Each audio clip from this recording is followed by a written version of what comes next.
नमस्कार। आप देख रहे हैं पंजाब केसरी और हमारे खास मेहमान हैं शेख बशीर साहब, जो नेक्स्ट रोड कॉन्फ्रेंस से बड़े कद्दावर नेता है और फॉर्मर एमएलसी भी है। बशीर साहब, आपका स्वागत है। थैंक यू, आपका भी स्वागत है। जी जी जी। बशीर साहब, सवाल ये उठता है कि कहा जाता है कि गंगा में बही अस्थियां वापस नहीं आती हैं, लेकिन आप जी लोगों को ये भरोसा दिला रहे हैं कि 370 भी वापस होगा, 35 भी वापस होगा, और साथ ही साथ में वो छुट्टियां जो 13 जुलाई और 5 दिसंबर की वो छुट्टियां भी वापस मिलेंगी। अब क्यों मुगालते में तो पब्लिक को रखना चाहते हैं? बिल्कुल मगालते में नहीं रखते हैं। विनोद जी जी, पहली चीज़ यह है जी कि रियासत जम्मू कश्मीर में 5 अगस्त 2019 को कॉन्स्टिट्यूशनल कूप किया गवर्नमेंट ऑफ इंडिया ने जी उस वक्त। और जी कॉन्स्टिट्यूशनल कूप में इसलिए कहता हूं कि कॉन्स्टिट्यूशन के अंदर जो प्रोविजन थे उसका इस्तेमाल ना करते हुए, बल्कि ताकत के बलबूते के ऊपर रियासत को कम से कम 4-5 महीने और लीडरों को एक एक साल तक डिटेंशन में रख के एक फैसला लिया गया। इसको कहते फैसला। हैं जोर जबरदस्ती का फैसला। जी जोर जबरदस्ती का फैसला जो है वो ज्यादा देर नहीं चलता। और जी उसके बाद आज तक लोगों की गवर्नमेंट यहां बन नहीं पाई। इस वक्त यहां जो जी है वो चल रहा है ब्यूरोक्रेटिक रूल। उसके जी बाद तब से आज तक ब्यूरोक्रेटिक रूल चल रहा है। ये जो जी ब्यूरोक्रेटिक रूल है ये किसी डेमोक्रेसी का मुतबादल नहीं हो सकता। और दूसरी चीज यह है मैं कि जी 370 जो गवर्नमेंट का प्रिस्क्रिप्शन है, जो नैरेटिव है कि 370 जी जो है वो लोगों के हित में नहीं था, ये साबित हो गया है कि 370 लोगों के हित में था और है। मगर जी चूंकि बीजेपी के एजेंडे में नहीं था, बीजेपी ने इसके साथ खिलवाड़ कर दिया। रियासत को जी दो हिस्सों में तकसीम करके यूटी बनाया। ये किस जगह का जी कानून है, कहाँ का कानून है? जी ये ताकत का इस्तेमाल करके, मतलब अपनी एब्सोल्यूट मेजॉरिटी का इस्तेमाल करके उन्होंने किया। इसलिए रियासत जम्मू कश्मीर के लोग जो हैं, जो जिसको आज यूटी कहते हैं, उनको बाखबर करना बहुत जरूरी है। इसमें कोई किसी को धोखे में रखने की जरूरत नहीं है। और दूसरी चीज यह है कि जो 370 था, ये आइन के अंदर एक प्रोविजन था, इसको कहीं से चोरी नहीं लाया गया था। 35 से भी जी उसमें था।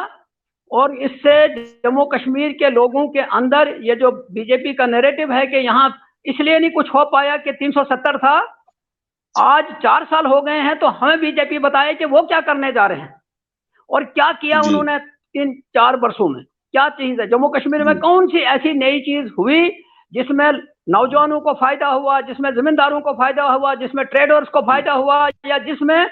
आम लोगों को फायदा हुआ? ये लोगों को धोखे में रख रहे हैं बीजेपी वाले, बशीर हम नहीं। साहब, बशीर साहब, जी इकरार इनकार ये चीजों से बाहर समझ नहीं आ रही है। कभी डॉक्टर जी फारूक अब्दुल्ला कहते हैं, उमर अब्दुल्ला कहते हैं कि मैं इलेक्शन नहीं लड़ूंगा। कभी कहते हैं, जी रिग्रेट कर महसूस करते हैं कि हमने पंचायती इलेक्शन का बाइकआउट क्यों किया। अब कहते हैं कि सब जी। के सब इलेक्शन लड़ेंगे।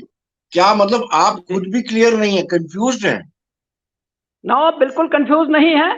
सियासत में जी वक्त वक्त के ऊपर फैसले लिए जाते हैं। कल फारूक साहब ने कहा कि 2018 में जब पंचायत के इलेक्शन हुए थे, हमने हिस्सा नहीं लिया। उन्होंने माना कि हमसे गलती हुई, अगर हम हिस्सा लेते तो बीजेपी को स्पेस नहीं मिलता। और उस वक्त जी हिस्सा इसलिए नहीं लिया गया था, इसलिए नहीं लिया था, शायद आपको भी याद होगा कि हमने कहा था कि सुप्रीम कोर्ट में एक चीज चल रही थी, उसमें क्लैरिफिकेशन करे गवर्नमेंट के जी क्या करना चाहते हैं। बाद में उन्होंने वो सारी चीजें कर ही ली। तो आप जी उसमें कोई कंफ्यूजन नहीं है। जी। यानी आप खुलकर कोई इलेक्शन कंफ्यूजन लड़ेंगे और नहीं है। इलेक्शन की तैयारी, खुलकर इलेक्शन बिल्कुल लड़ेंगे, डट के इलेक्शन की तैयारी भी करेंगे। जी। बिल्कुल डट लेकिन के डॉक्टर इलेक्शन साहब का लड़ेंगे, डट के मुकाबला करेंगे और जीतेंगे। जी जी, डॉक्टर साहब का एक और स्टेटमेंट आया है जी कि सेना और सरकार ने अगर चुनाव में इंटरफेयर किया तो तूफान आएगा। ये कौन सा तूफान है? 1987 वाला तूफान है? देखिए, पहली चीज यह है कि ये जो अदारे हैं, इन अदारों को इलेक्शन में मुदाखलत नहीं करनी चाहिए। तो ये फारूक साहब आपने ने कराई थी? साफ कहा है कि जी। मैंने कहा सॉरी, आपने मैं आपको सुन 1987, आपने नहीं, 90 1987 में करवाई थी मुखालफत? मेरी बात सुन लीजिए। 1987 के इलेक्शंस को जिन लोगों को लगता है कि 1988 के इलेक्शंस रिग्ड थे, उन्होंने कोर्ट का दरवाजा क्यों नहीं खटकाया? और इलेक्शन कमीशन के अंदर कोई ऐसी पिटीशन है जो आज महसूस होता है कि वो जी रिग्ड थे? इलेक्शन कमीशन ऑफ इंडिया ने जब से फैसले किए हैं, रिगिंग भी होती रही है और चलते रहे हैं सिस्टम, ऐसी कोई बात नहीं है जी।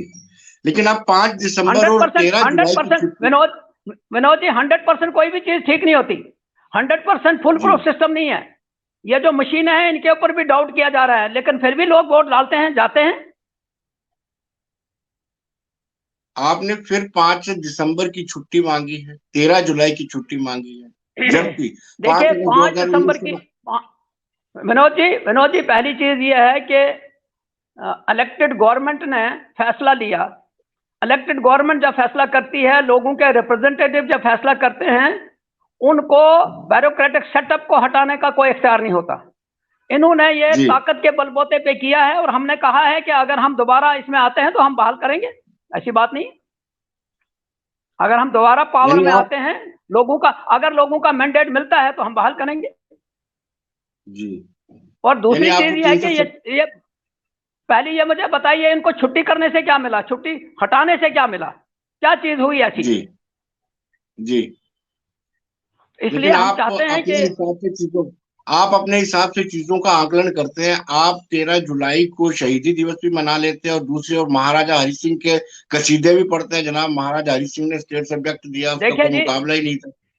विनोद जी, जहां महाराजा जी ठीक हैं वहां इनकी तारीफ करना कोई बुरी बात नहीं है।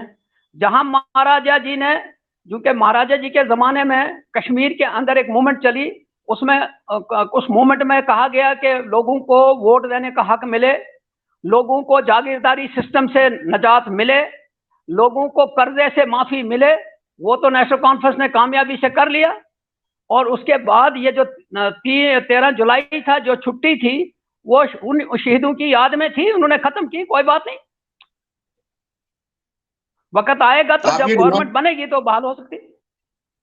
जी।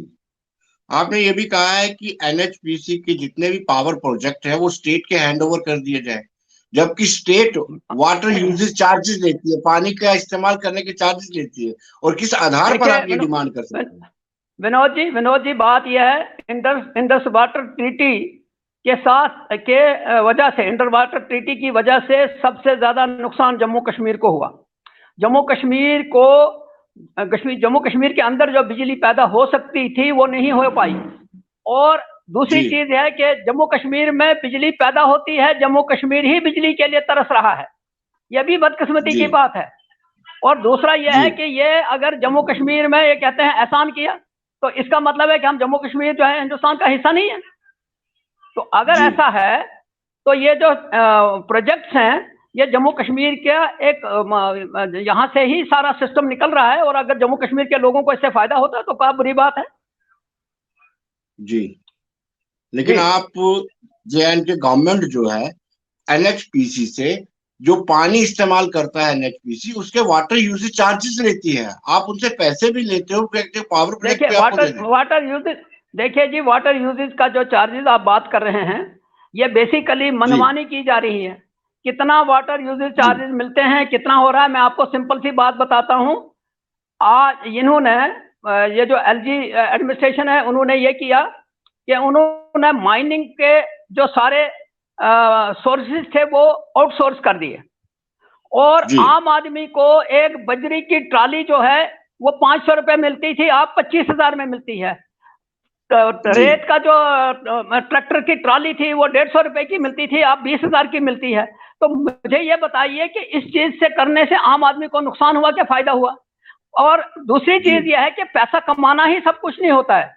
लोगों की जो रिक्वायरमेंट थी जम्मू कश्मीर के अंदर, जो लोगों को मकान बनाता वो सस्ता पड़ता था, आज देखो हालत क्या है। और पैसा कौन कमा रहा है? अगर ये पैसा सारा ही कमाया जा रहा है तो लोगों को सहूलियत भी मिलनी चाहिए। ट्रेडर्स परेशान है, जो अनएम्प्लॉयमेंट यूथ परेशान है, डेली वेजर सड़कों पे हैं, आंगनवाड़ी वर्कर सड़कों पे हैं, अस्पतालों की बुरी हालत है, डॉक्टर्स बिल्डिंगें हैं, डॉक्टर्स नहीं हैं।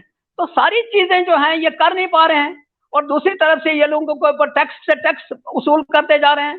दूध पे भी टैक्स है, पनीर पे भी टैक्स है, आटे के ऊपर भी टैक्स है, ये कहाँ का इंसाफ है? कम से कम कुछ गरीब के लिए तो रखो ना।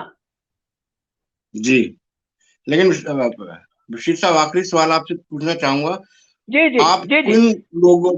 किन लोगों को रिहा करवाना चाहते हैं? जो लोग पत्थरबाजी करते रहे, जो आतंकवाद में मुलविस हैं?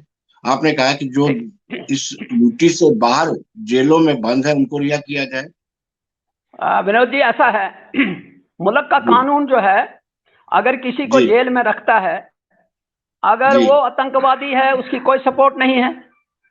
सवाल जी यह है कि जेल में रखने के कुछ नियम होते हैं। आप एक आदमी को जेल में पकड़ के रख लेते हैं और लंबे अरसे तक रख लेते हैं बगैर किसी ट्रायल के, तो वो तो गुनाह है। इसलिए जी सूरत यह है कि जितना भी आपने पूरे कश्मीर को ही एक दफा जेल बना दिया। सारे लोग कश्मीरी जो हैं वो मिलिटेंट थे। आपको जी याद नहीं है कि जब ये 370 हटाया गया तो 1 साल तक आपने लोगों को सड़कों पे भी नहीं चलने दिया। अब ये नहीं जी है, गवर्नमेंट ये जानती नहीं है। उसके बाद जो आया सामने उसको पकड़ के जेल में बंद कर दिया। अगर वो वाकई है तो केवल अदालतों में केस चलाओ और केस उनको सजा दे, उसके बाद जेल में रखो, कोई ममानत नहीं है। लेकिन बगैर ट्रायल के जेल में रखना जो है वो जुर्म है, वो गलत है। वो इंसाफ का तकाजा ये है कि ट्रायल करके उसको जेल में रखो। जी। बगैर बहुत बहुत ट्रायल शुक्रिया के बशीर जेलों में साहब, रखना जो है गुनाह है। बहुत शुक्रिया बशीर साहब, थैंक यू।